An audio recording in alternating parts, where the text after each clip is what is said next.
Iya, pemirsa Anda kembali bergabung bersama kami di Metro TV Newsroom. Pemirsa, impian 3 dekade untuk memiliki moda transportasi bawah tanah berupa Mass Rapid Transit atau MRT akhirnya terwujud.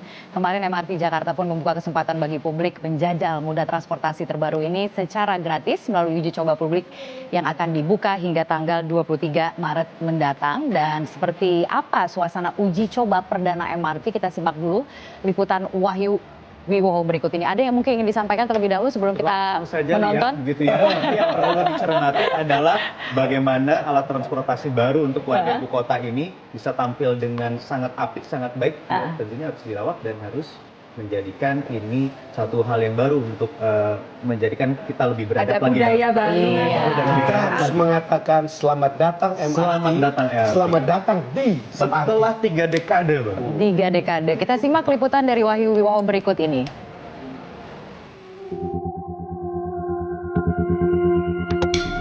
Oke, saya sekarang sudah ada di Stasiun Bundaran HI dan ini adalah pintu masuknya untuk masuk ke dalam stasiun yang ada di bawah tanah. Kalau bisa dilihat di sini ada satu eskalator, kemudian tangga. Ini memang khusus hanya difungsikan nantinya untuk yang naik saja keluar dari stasiun. Dan sementara untuk teman-teman difabel, lansia, atau mungkin yang bawa anak kecil, ada lift yang tersedia di balik tembok ini di belakang.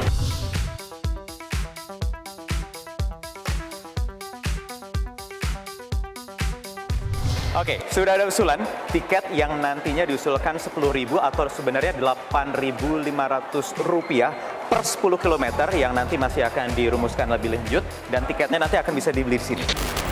Sekarang kita turun ke peron atau platform. Nah, ada satu hal penting sebenarnya yang untuk dibudayakan untuk masyarakat kita agar ketika teman-teman para pengguna itu menggunakan eskalator tetaplah berdiri di sebelah kiri untuk yang santai, untuk berdiri diam. Sementara yang jalur kanan ini untuk yang buru-buru. Yang paling esensial ketika kita ada di bawah tanah, seperti stasiun bawah tanah ini, adalah kita lihat ke atas. Ini adalah pipa-pipa dan juga ventilasi udara. Yang artinya nantinya akan ada sirkulasi udara, dibawa udara dari luar, dibawa masuk ke dalam, bahkan ada cooling towernya, ada pendingin udaranya, jadi ketika masuk dialirkan ke bawah, itu akan membuat udara sejuk. Sehingga alasan saya salah satunya pakai blazer atau jas ini ke stasiun bawah tanah MRT ini adalah untuk mengetes apakah memang udaranya cukup sejuk, dingin, dan ternyata aman, nggak keringetan. Dan yang paling penting adalah si ventilasi udara ini adalah fungsinya ketika terjadi accident atau hal-hal yang tidak diharapkan seperti kebakaran, itu udara, asap tebal, asap hitam itu bisa langsung terbawa, ditarik keluar. Nah, ini peron ya, atau platform lengkap dengan pintu tepi peron. Ini fungsinya sebenarnya pengaman, agar kita tidak langsung berbatasan dengan rel atau peron sehingga itu bisa membahayakan. Nah, yang perlu dibudayakan juga adalah untuk tertib mengantri. Yang hijau ini adalah diprioritaskan untuk penumpang yang akan keluar terlebih dahulu. Jadi ketika kita mau naik jangan berdiri di depan tanda hijau ini. Tapi di sisi kiri dan kanannya yang berwarna kuning artinya kita memberikan akses terlebih dahulu untuk yang keluar dari MRT. Kita masuk. MRT Jakarta. Ini pertama kali di Indonesia. Oke, suasananya keren. Lebar. Cukup lebar, bahkan lebih lebar dari kereta komuter lain atau KRL, atau mungkin bahkan di kereta MRT di negara-negara lain. Saya ke 2 negara di Hong Kong, terakhir sama Jepang. Bedanya dengan MRT di Jakarta? Nggak ada bedanya ya, kurang lebih sama. Udah Singapura, Malaysia, Sydney. Wow! Terus, ini sekarang Jakarta nih, kita punya sendiri. Apa komentarnya? Bedanya apa? Senang sekali lah, sama ya, senang sekali.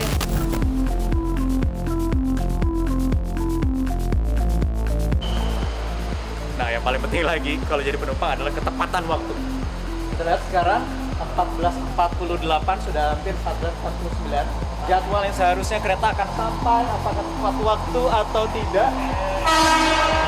Bunyi saudara-saudara. Artinya saya harus apresiasi MRT Jakarta sangat tepat waktu. 10 menit sekali selama masa uji coba, nantinya kalau sudah mulai beroperasi 10 menit juga untuk durasi di jam-jam tidak sibuk. Kalau di jam sibuk 5 menit sekali. Pas. Informasi penting untuk teman-teman disabilitas atau mungkin lansia yang menggunakan kursi roda. Ada space khusus yang ada remnya di sini. Ini hanya ada di gerbong tengah, yaitu gerbong 3 dan gerbong 4 yang ini nantinya ketika kereta berhenti itu langsung turun dekat dengan elevator atau lift. Jadi itu dia kereta MRT Jakarta yang akan mulai beroperasi akhir bulan Maret ini. Kita jaga sama-sama karena layanan moda transportasi massal itu sejatinya mencerminkan budaya kita, adab kita sebagai warga negara Ibu Kota Jakarta dalam menggunakan transportasi yang sudah disiapkan mahal-mahal triliunan rupiah oleh pemerintah. Jadi kita nikmati dan kita manfaatkan sebaik mungkin. Kita kembali ke Studio Newsroom.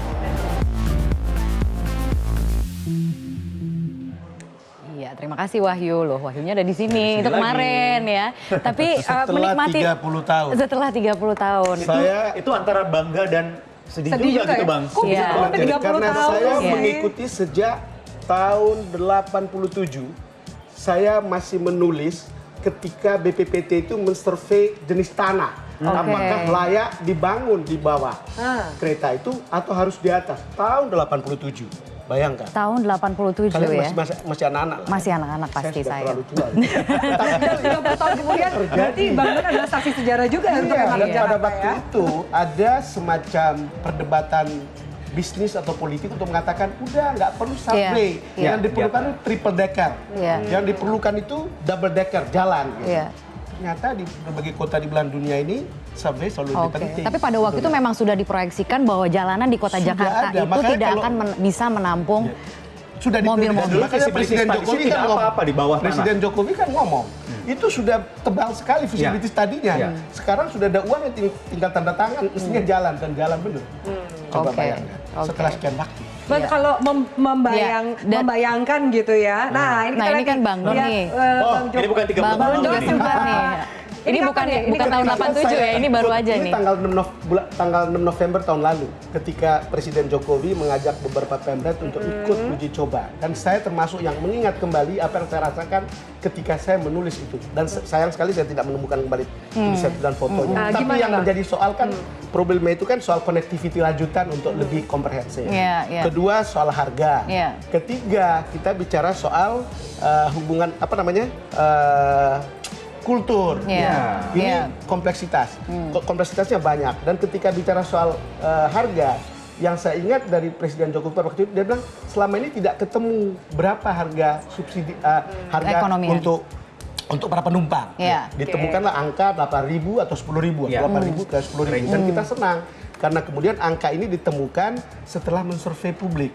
Menurut saya kalau comfortability subway ini bagus, orang akan bayar itu dengan Iya. perasaan Dengan gembira. happy. Iya. Dengan gembira. Jadi Iya. orang bukan soal rela saja, tapi orang akan bayar itu dengan Iya. gembira. Dan Jadi- pada waktu itu Presiden mengatakan nanti orang kaya itu mensubsidi melalui pembayaran IRP mobil-mobil yang lewat jalan non-tol di DKI. Oke. Dan itu masuk ke DKI lalu kemudian itu menjadi bagian Menjadi dari itu subsidi. subsidi, gitu. Oke. Itu kira-kira. 8-10 ribu itu kompetitif Per sekali ya. 10 kilometer.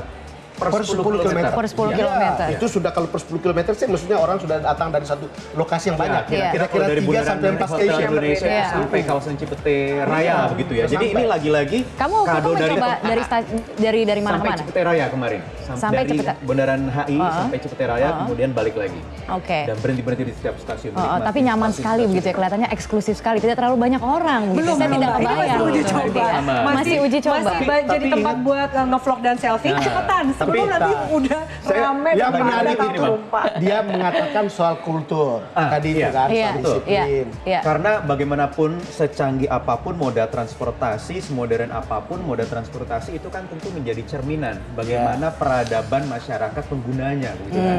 Kita harus taat untuk turun lift, naik turun lift juga Iya. harus taat. Oke, tapi yuk Kemudian kalau ngantri kamu keluar bicara masuk soal MRT. peraturan, taat dan lain-lain, tapi itu marka atau tanda papan pengumumannya jelas nggak? Ada nggak Jelas, di situ?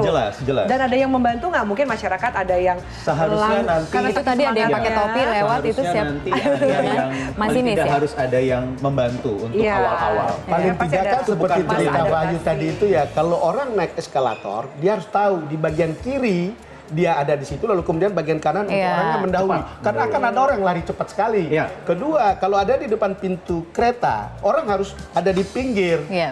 Sebelum orang yang keluar duluan. Iya. Jangan kemudian keluar kemudian nabrak Berhadapan barang dengan masuk. yang mau masuk. Ini hal-hal kecil, Iya. tetapi Itu hal yang kultur penting. tidak Iya. mudah ya. Kita juga harus beradab menggunakan transportasi yang sudah modern ini. Udah Karena ditunggu negara-negara 30 tahun, masa ratusan- nggak pakai adab ya Dan kan? juga jangan Harus pegang saya- jangan pegang dua tali sekaligus. Kalau jam sibuk, kalau you di Singapura atau di Hong Kong, orang akan lihat Dimarahi orang. kenapa. Dia akan bilang, ini orang egois banget. Karena semua orang Mau pegangan untuk naik dia market. Tapi yang jelas Jadi ini Bang, banyak ini tata lagi-lagi- caranya begitu yang harus lagi-lagi diketahui. kado yang diberikan oleh pemerintah untuk sarana moda transportasi kita ya. Jadi ini buat siapapun yang nggak senang dengan pemerintah pun juga boleh menikmati gitu ya Bang ya. Makanya kita bilang selamat datang lah. Dan begitu lah. Saya kira kita akan menikmati ini. Ikut nggak kamu ikut uji coba ini? Daftar. Saya akan daftar, saya akan ikut dan saya juga akan nanti melaporkan ke Bang Dom gitu. Kurang lebih kesannya seperti apa, tapi pastinya nyaman begitu. Dan Nyaman. sekali lagi selamat datang kepada moda transportasi terbaru ini yang diharapkan juga bisa menjadi ikon ibu kota Jakarta. Dan sebenarnya ada satu hal. Satu halnya itu adalah ketika kemudian tadi Wahyu kan sempat menyebutkan ketepatan waktu. Ya. Ketepatan waktu ketika kita ada transportasi massal seperti ini yang bisa kita andalkan di jam-jam di mana dia akan datang, bisa kemudian membuat produktivitas kita tentunya menjadi lebih tinggi lagi Dan begitu ya. Jangan buang sampah sembarangan. Iya, Harapannya ini mengubah budaya kita. iya. Butuh waktu pasti ya. Baik. Dan jangan cuma di MRT ya, Enggak, pasti di tapi semuanya. kereta- Di kereta semuanya. itu punya sejarah sukses. Oke. Sebelumnya kan kereta itu banyak orang yang di atas duduk di atas atap kan. Iya. Dan Iya. di bawah Jonan itu berhasil. Iya. Oke. Orang mengubah. Dan saya Baik. kira ini nanti juga tidak terlalu berat. Iya, baik, kita harus jeda terlebih dahulu. Kita akan bergeser ke tema berikutnya yang akan kami angkat. Tentunya ini agak tema yang sedikit di luar tadi yang sudah disampaikan oleh Afi, tidak termasuk yang banyak dibicarakan saat ini. Tapi menurut kami menarik itu bahwa ada beberapa rumah sakit paling tidak yang menyediakan fasilitas khusus untuk caleg gagal. Mengapa? Itu akan kita bahas sesaat lagi di Metro TV Newsroom.